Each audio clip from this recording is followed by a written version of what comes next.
주님을 찬양합니다. 2023년 여름훈련, 주님께서 나타나실 때까지의 주님의 회복의 중심 부담과 현재의 진리에 대한 개관, 메시지 3번입니다.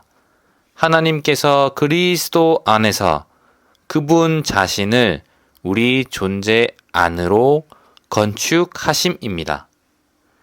하나님은 그분 자신을 우리 존재 안으로 건축하기를 원하십니다.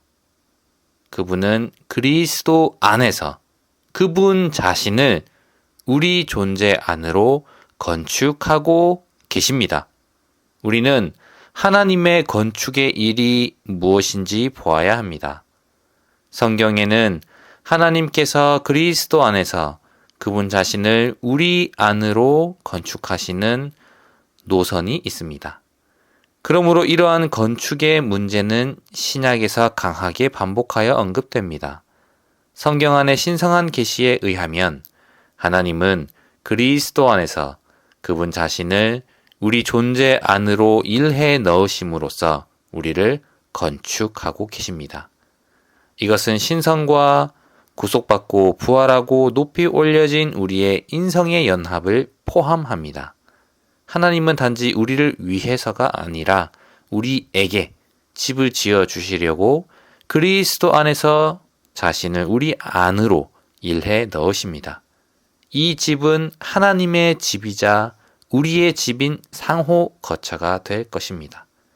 결국 삼일 하나님과 구속된 사람은 연합되고 섞이고 하나의 실제로 건축될 것이며 이 실체는 새 예루살렘일 것입니다. 오늘날 우리에게 필요한 것은 하나님께서 우리 안에서 그분의 건축의 일을 완성하시도록 허락해 드리는 것입니다. 우리는 하나님의 이 건축의 일에 대해서 살펴보았고 성경에서는 무엇을 말하고 있는지 보았습니다. 이러한 하나님의 건축의 일에 있어서 하나님의 건축에는 원칙이 있습니다. 하나님의 건축의 원칙은 하나님께서 그분 자신을 우리 안으로 건축하시고 우리를 그분 안으로 건축하시는 것입니다. 이것이 건축의 일입니다. 하나님께서 항상 해 오셨던 일, 그리고 지금도 여전히 하고 계시는 일은 그분 자신을 우리 안으로, 우리를 하나님 안으로 일해 넣는 일을 하시어 우리 모두를 하나님 안에서 하나님을 통하여 하나 안으로 이끄는 것입니다. 요한복음 14장 19절에서 23절까지를 볼 때 특별히 19절에서 잠시 후면 세상은 나를 더 이상 보지 못하겠지만 여러분은 나를 볼 것인데 이것은 내가 삶으로 여러분도 살 것이기 때문입니다. 라고 말씀하십니다. 그분은 마치 다음과 같이 말씀하시는 것 같습니다.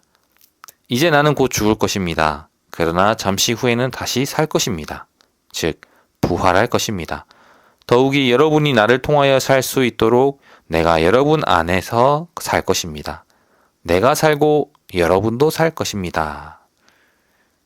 요한복음 14장 20절에서 주님은 그날에는 내가 아버지 안에 있고 여러분이 내 안에 있으며 내가 여러분 안에 있는 것을 여러분이 알 것입니다. 라고 말씀하셨습니다. 주님은 부활의 날에 그분께서 그 영으로서 다시 오실 것이라고 제자들에게 말씀하셨습니다. 그러므로 그분께서 아버지 안에 계신 것과 그들이 주님 안에 있는 것과 주님께서 그들 안에 계신 것을 그들에게 깨닫게 하셨습니다. 이것이 건축입니다. 주님은 하나님을 우리 안으로 건축하시는 동시에 우리를 하나님 안으로 건축하고 계십니다. 요한복음 14장 23절에서는 하나님과 사람의 상호 거처를 볼 수 있습니다. 23절에서 누구든지 나를 사랑하면 나의 말을 지킬 것입니다. 그러면 나의 아버지께서 그를 사랑하실 것이고 우리가 그에게 가서 그와 함께 서로 거처를 정할 것입니다. 라고 말씀하셨습니다. 이 거처는 하늘의 저택이 아닙니다. 바로 우리가 거처이며 아버지의 집 안에 있는 많은 거처입니다.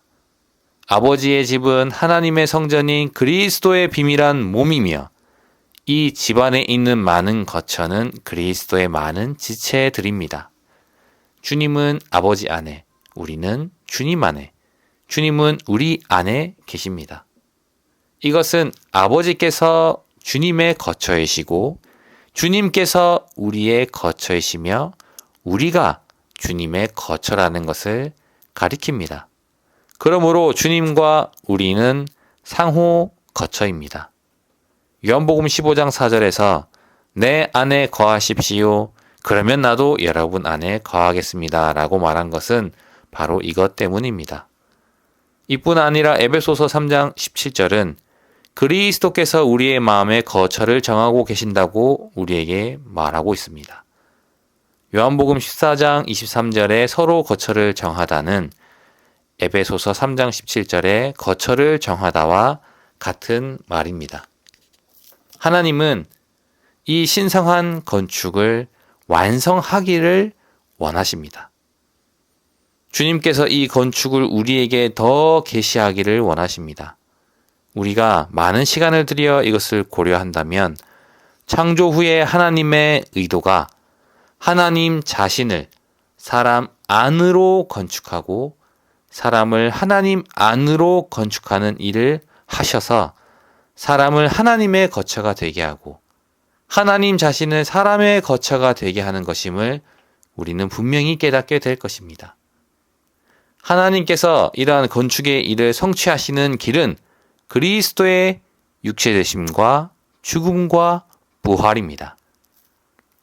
그분은 육체되심을 통해 그분 자신을 사람 안에 넣으셨고 죽음과 부활을 통과해 하나님께 가셔서 사람을 그분 자신 안으로 이끄셨습니다.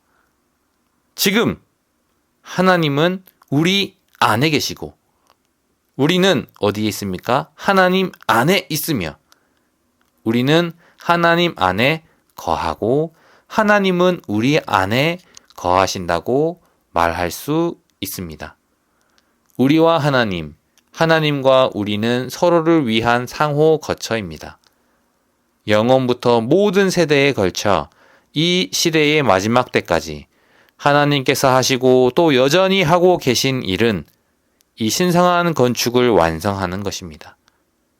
하나님은 끊임없이 그리스도를 통하여 그분 자신을 사람에게 이끄시고 또한 사람을 그분 자신께로 이끄십니다.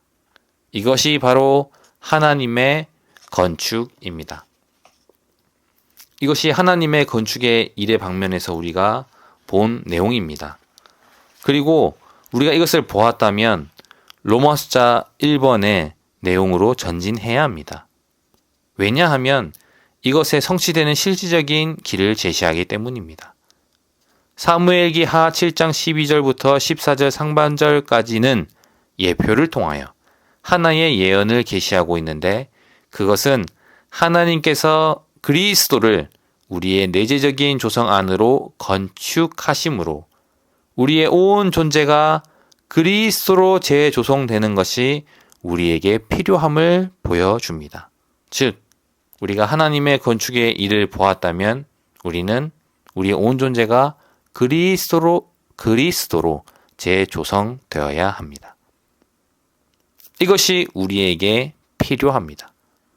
하나님의 건축이 이루어지려면 우리는 유기적이시며 공기 같은 영이신 그리스도, 곧 생명 주시는 영을 우리의 영적인 음식과 음료와 숨으로 받아들이고 소화하고 동화해야 합니다. 그리스도께서 우리의 존재 안으로 조성되셔야 합니다. 이것은 바로 하나님의 경륜입니다.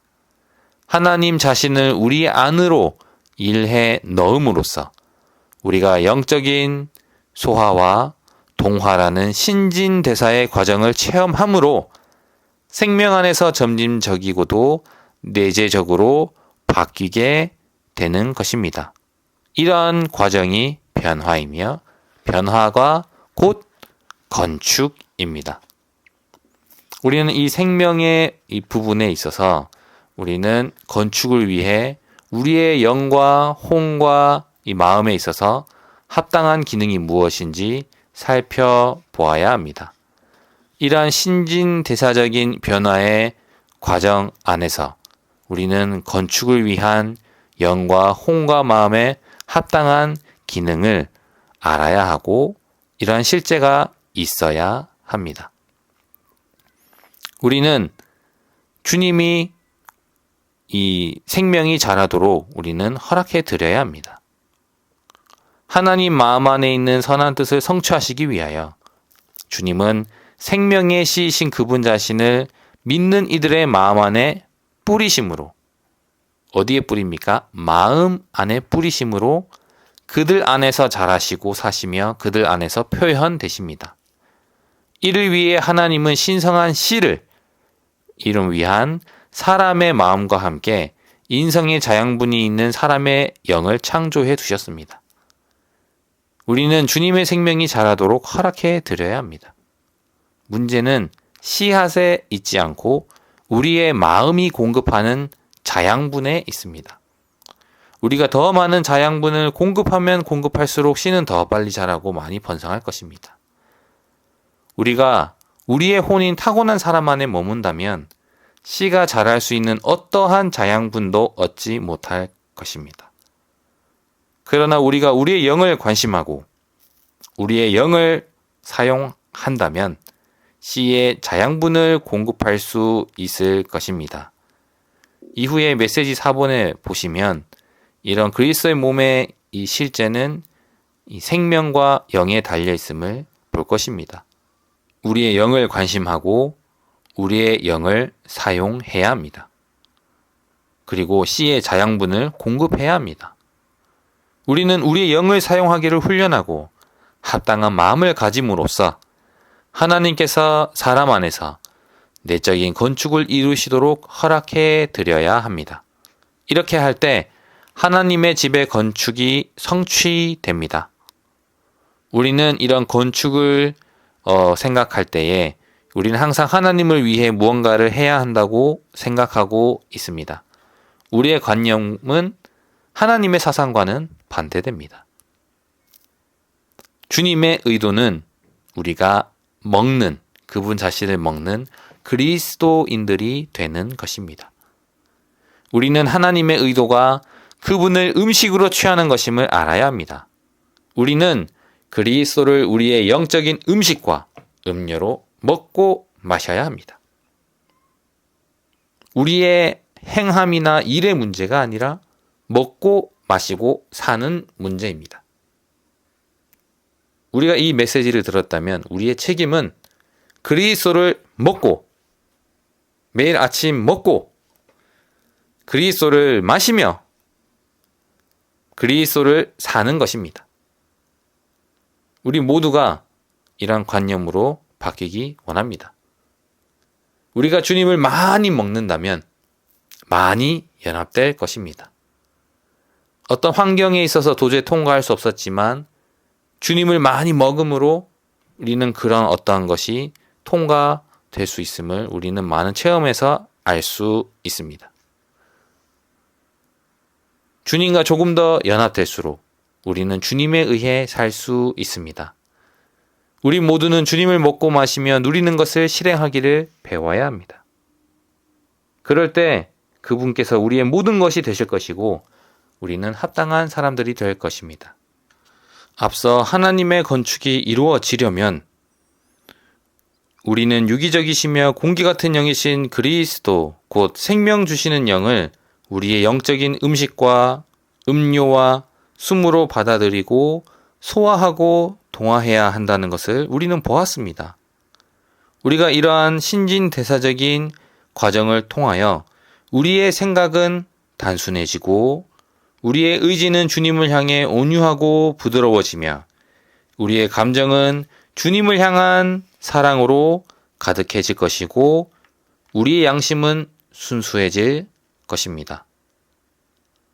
이것이 바로 우리의 영이 주님을 접촉하는 것을 도울 수 있는 합당한 마음 상태이며 여기에 신진대사적인 과정이 있고 이러한 변화가 곧 건축이라는 것을 로마서 1번을 통해서 우리는 볼 수 있습니다. 로마서 2번에서는 그리스도 안에서 하나님의 생명으로 거듭난 믿는 이들은 하나님의 경작지, 즉 하나님의 건축물을 위해 보배로운 재료들이 산출될 수 있도록 하나님의 새 창조 안에서 그리스도를 자라나게 하는 농장입니다. 하나님의 경작지이며 그리고 그리스도를 자라게 하는 농장입니다. 성경에 따르면 성장과 건축은 동일합니다. 건축은 우리 안에 있는 생명의 신성한 씨가 자랄 때 이루어지는 것입니다. 고린도전서 3장 12절은 이렇게 말합니다. 누구든지 이 기초 위에 금이나 은이나 보석이나 나무나 풀이나 짚으로 건축하면 이라고 말하고 있습니다. 그리고 마태복음 13장 23절은 이렇게 말합니다. 그러나 좋은 땅에 씨가 뿌려진 사람은 말씀을 듣고 깨닫는 사람인데 반드시 열매를 맺어 어떤 사람은 100배, 어떤 사람은 60배, 또 어떤 사람은 30배로 거둡니다. 주 예수님 열매 맺기 원합니다. 좋은 땅에 씨가 뿌려진 사람은 말씀을 듣고 깨닫는 사람인데 주님 당신의 말씀을 듣기 원하고 주님 듣는 귀를 허락하시고 주님 깨닫기 원합니다. 주님 빛 비춰 주십시오. 주 예수님 특별히 마태복음 13장을 볼 때 이런 씨 뿌리는 이의 비유를 볼 수 있는데 씨는 토양에 뿌려져서 토양의 자양분으로 자랍니다. 그러므로 이 씨는 그 자체만으로는 자라지 않고 이 씨는 그 자체와 토양의 자양분으로 자랍니다. 이것은 우리가 앞서 본 내용입니다. 여기에서 중요한 영적 원칙을 볼 수 있습니다. 씨가 자라기 위해서는 좋은 토양에 뿌려져야 합니다. 만일 씨가 모래 속이나 돌들 사이에 뿌려지면 자라지 않을 것입니다. 우리가 세상에 왕래가 많고 염려가 많고 이런 주님 앞에 숨겨진 죄들이 많다면 우리는 항상 주님께 돌이켜야 합니다.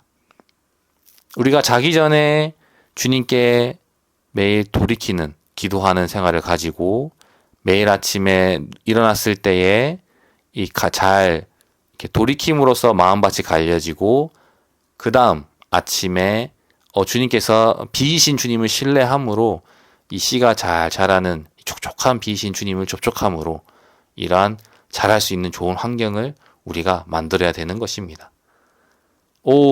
주 예수님, 우리에게는 영이 있습니다.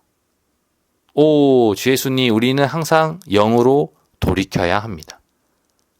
우리 안에 뿌려진 씨는 삼일 하나님의 체현이신 그리스도입니다. 우리가 자양분을 더 많이 공급할수록 씨는 더 빨리 자라고 더 번성하게 될 것입니다. 우리가 우리의 타고난 사람인 우리의 혼 안에 머문다면 신성한 씨의 성장을 위한 자양분이 전혀 없을 것입니다. 하지만 우리가 속사람에 이르도록 강하게 되고 우리의 영에 주의를 기울이고 우리의 영을 훈련한다면 자양분이 공급될 것이고 그리스도께서 우리의 마음에 그분의 거처를 정하실 것입니다.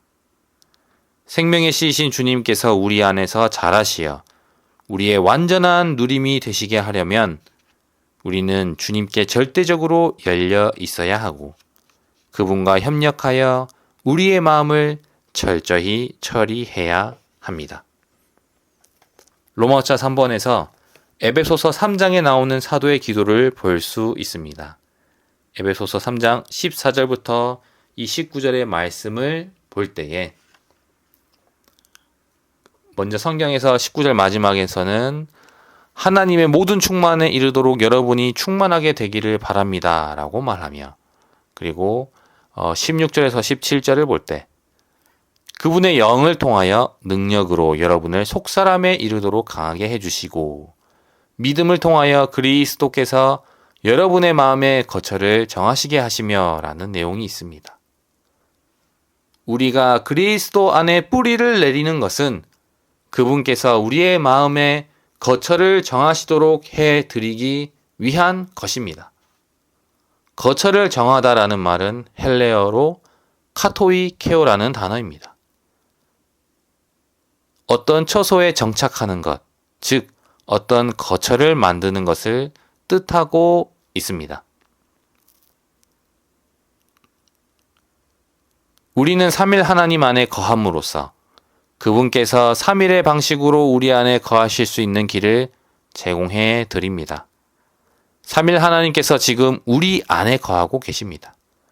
따라서 우리는 그분 안으로 이미 뿌리를 내렸습니다. 우리가 그분 안으로 뿌리를 내리는 동안 아버지는 영 하나님을 통하여 우리를 강하게 하시려고 일하십니다. 이것은 아들 하나님이신 그리스도께서 생각과 의지와 감정과 양심으로 구성된 우리의 마음속 깊은 곳에 그분의 거처를 정하실 수 있도록 하기 위한 것입니다. 오, 주 예수님. 마태복음 16장 18절에서 주 예수님은 그분의 교회를 건축하시겠다고 약속하셨습니다. 이것이 실현되려면 교회는 수많은 성도들이 그리스도께서 그들의 마음속 깊이 거처를 정하시도록 허락해 드리는 상태까지 이르러야 합니다. 오, 주 예수님. 그리스도는 우리의 마음의 모든 공간을 점유하기를 원하십니다. 우리의 마음속 깊은 곳에 그분의 거처를 정하시는 동안 우리는 하나님의 농장을 위해 사랑 안에서 뿌리를 내리며 하나님의 건축물을 위해 사랑 안에서 터를 잡고 있습니다. 오, 주 예수님, 그리스도께서 우리의 마음에 거처를 정하실 때 우리는 모든 성도들과 함께 측량할 수 없으신 그리스도를 깨달을 수 있도록 강하게 되며 이러한 그리스도의 차원은 바로 우주의 차원입니다. 그리스도께서 우리의 마음의 거처를 정하심으로 우리는 지식을 초월하는 그리스도의 사랑을 알게 됩니다. 즉, 3일 하나님의 모든 충만에 이르도록 충만하게 되어 3일 하나님을 단체적으로 표현하고 영광스럽게 합니다.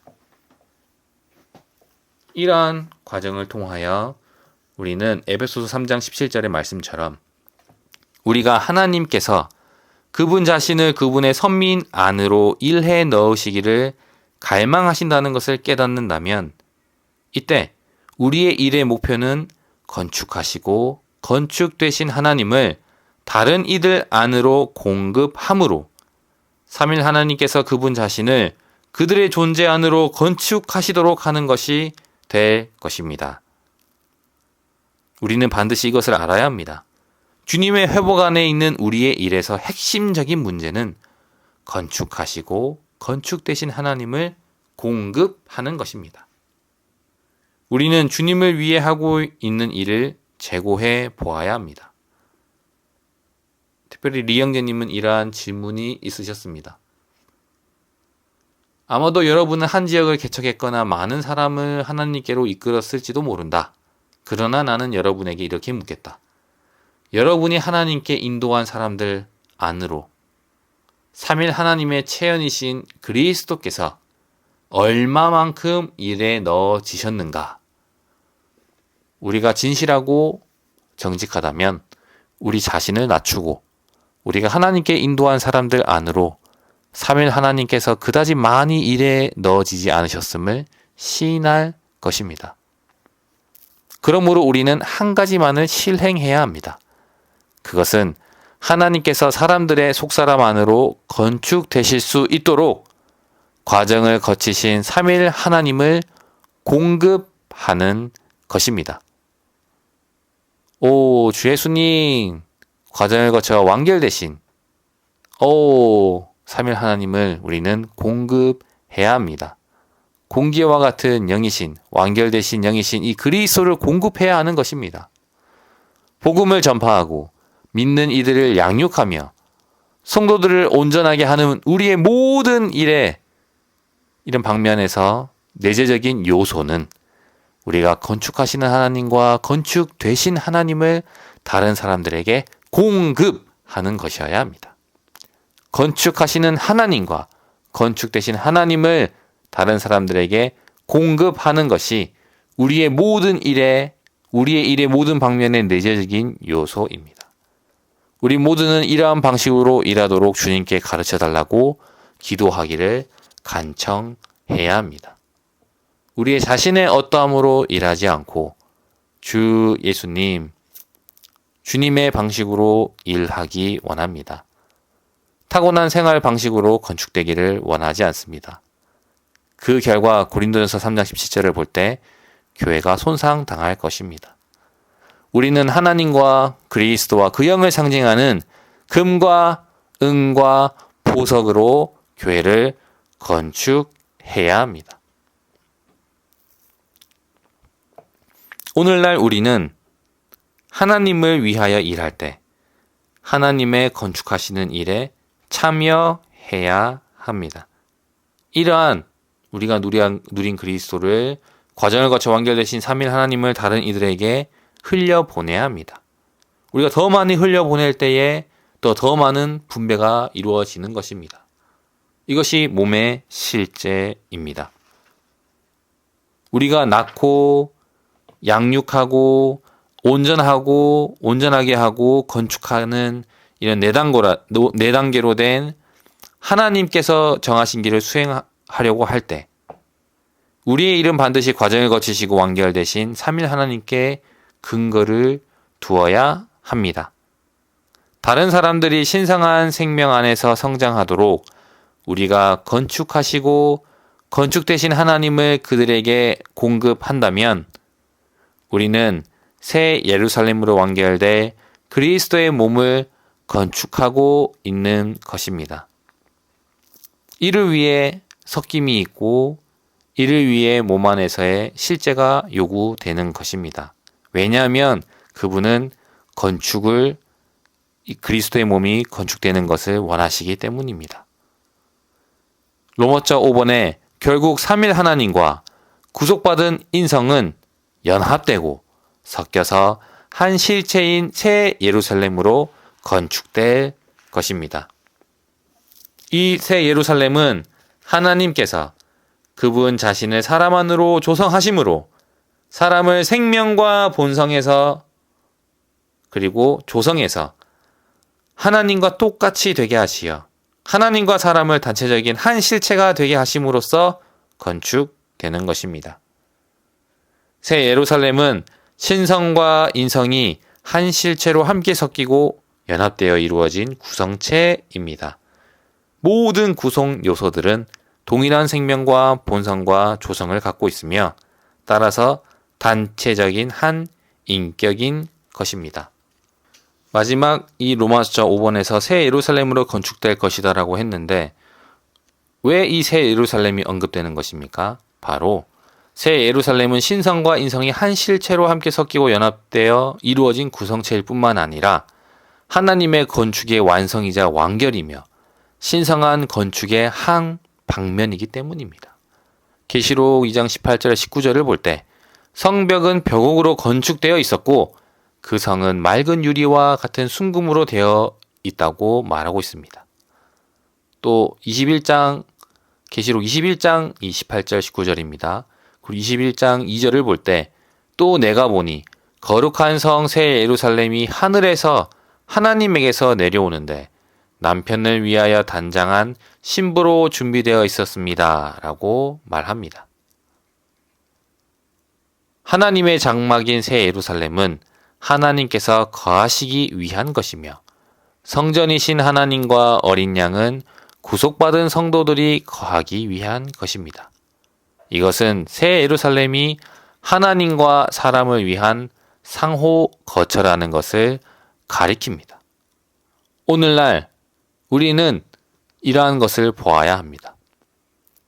고린도전서 3장 9절을 볼 때 여러분은 하나님의 경작지이며 하나님의 건축물임을 우리는 볼 수 있고, 또 10절에서는 나에게 주어진 하나님의 은혜를 따라 나는 지혜로운 주 건축자로서 기초를 놓았고 다른 사람은 그 위에 건축합니다. 그러나 각 사람은 자기가 어떻게 건축하고 있는지 살펴보십시오 라고 말합니다. 이 성경의 이 말씀처럼 우리가 해야 할 일은 놓인 기초 위에 건축하는 것입니다. 그러나 주의해야 합니다. 만일 그 기초 위에 나무나 풀이나 짚으로 건축한다면 우리는 하나님의 건축물을 손상할 것입니다. 우리는 금과 은과 보석으로 건축해야 합니다. 오늘날 우리는 그리스도의 몸을 파괴하기 위해 여기 있는 것이 아닙니다. 오히려 우리는 그리스도의 몸을 단장하고 있습니다. 지금까지 우리는 하나님께서 그리스도 안에서 그분 자신을 우리 존재 안으로 건축하시는 그림을 살펴보았습니다.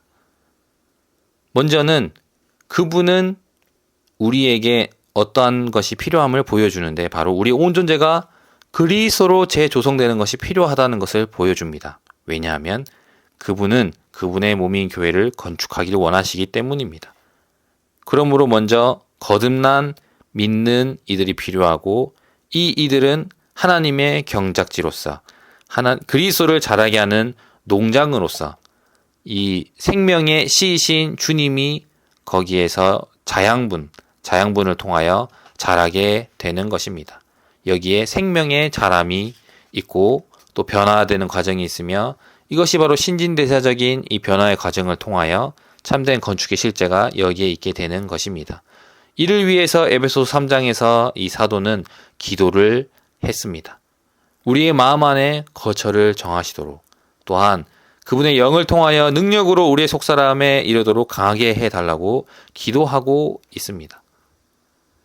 그리고 하나님께서 그분 자신을 그분의 선민 안으로 일에 넣으시기를 갈망하신다는 것을 우리가 깨달을 뿐만 아니라 여기에 참여하는 이로서 바울 형제님께서 이 마지막에 고린도전서 3장 9절과 10절을 통하여 이미 기초를 놓았지만 그 다음에 어떻게 건축이 되는지를 우리가 살펴볼 필요가 있다고 주의를 해야 된다고 말하고 있습니다.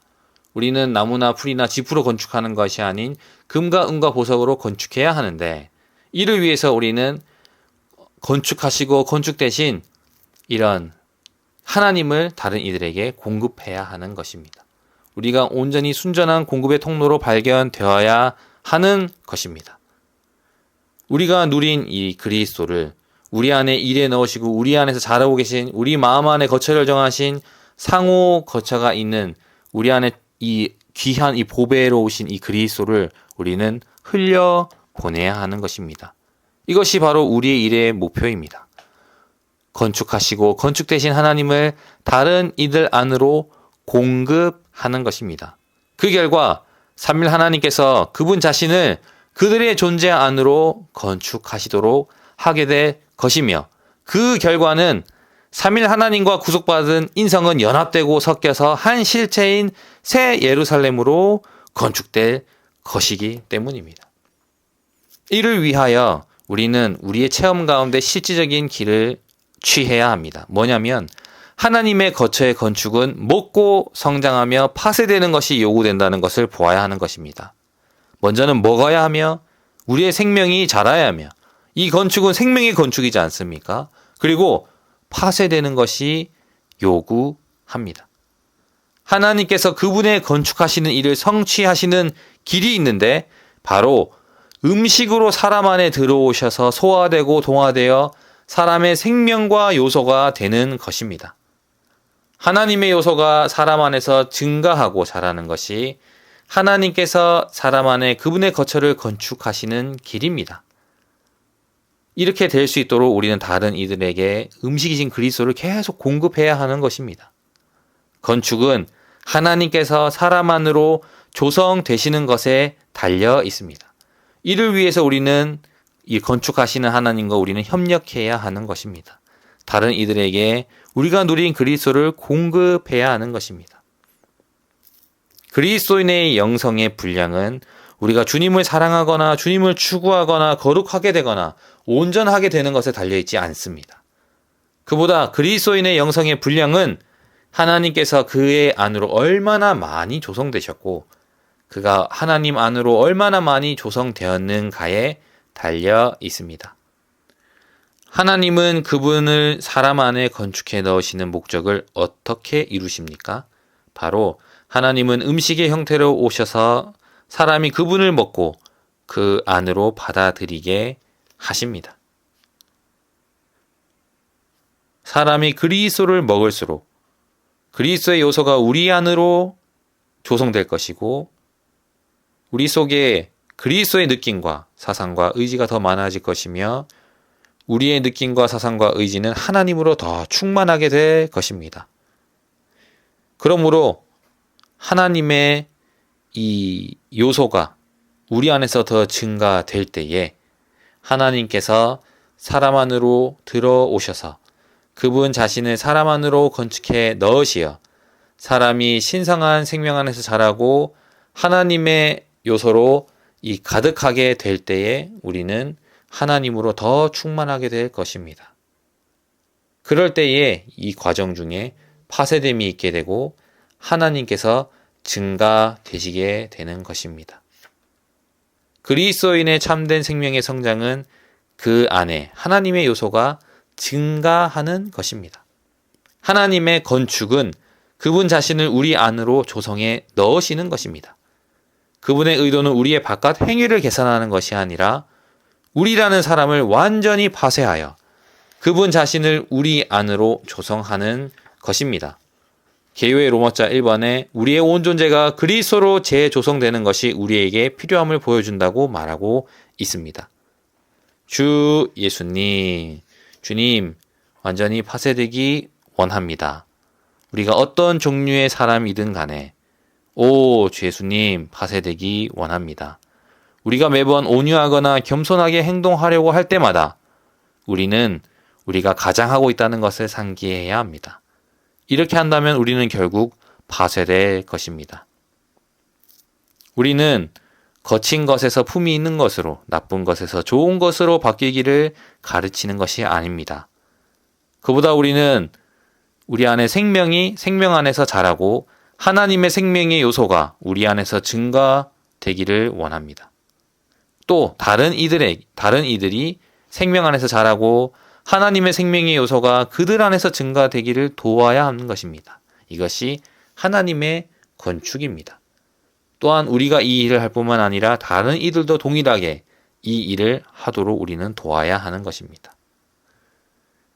주 예수님, 우리는 이것을 분명히 보아야 합니다. 우주 안에서 하나님께는 오직 한 일이 있으신데 바로 그것은 그분 자신을 사람 안으로 건축해 넣으시고 사람과 하나가 되시는 것입니다. 이러한 그분의 건축하신 일의 성취를 위하여 그분은 음식으로서 사람 안에 들어오셔서 사람에게 소화되고 동화되어 사람의 생명이 되시는 것입니다. 이렇게 하여 사람은 하나님의 요소를 소유하고 그 요소가 조금씩 증가하고 자라는데 이것이 건축입니다. 그러므로 우리의 행위가 바뀌는 것이 아니라 하나님의 요소가 증가하는 것입니다.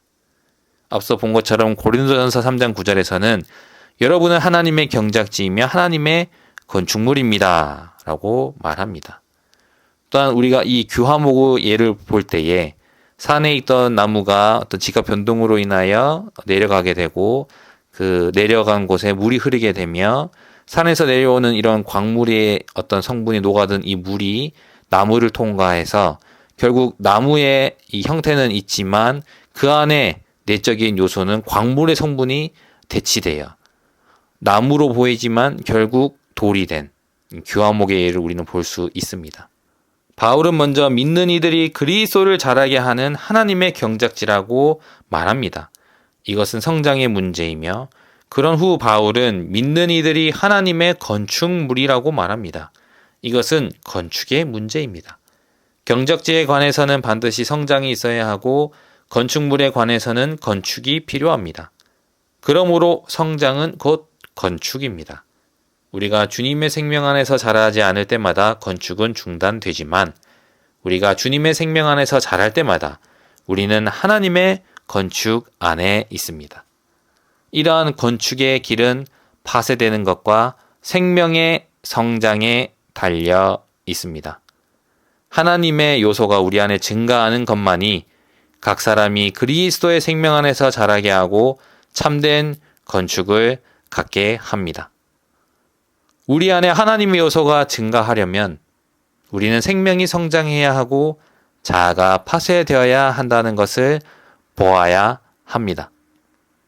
교회가 건축될 수 있는 정도는 우리가 파쇄된 정도와 하나님 안에서 자란 정도에 달려 있습니다. 오, 주 예수님, 우리 모두가 반드시 자라기 원하고 머리이신 그리스도 안으로 자라기 원합니다. 하나님께서 그리스도 안에서 그분 자신을 우리 존재 안으로 건축하심으로 우리는 그리스도로 재조성될 뿐만 아니라 그분의 건축하시는 일에 협력하여 다른 이들에게 건축되시고 건축하시는 하나님을 공급하기 원합니다. 마지막으로 위트니스리 형제님의 묘비문에 적힌 글을 선포하고 마치겠습니다.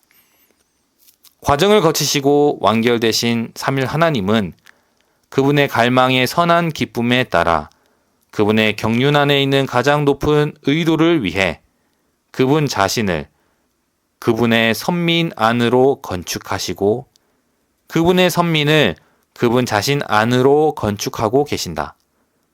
이것은 그분께서 그리스도 안에서 한 조성체를 얻으시기 위한 것인데 이 조성체는 신성과 인성의 연합으로서 삼일 하나님의 유기체이자 그리스도의 몸이며 삼일 하나님의 영원한 표현이자 구속하시는 하나님과 구속된 사람을 위한 상호 거처이다. 이 보배롭고 기적적인 구조물의 최종 완결은 영원히 존재하는 새 예루살렘일 것이다. 주님을 찬양합니다.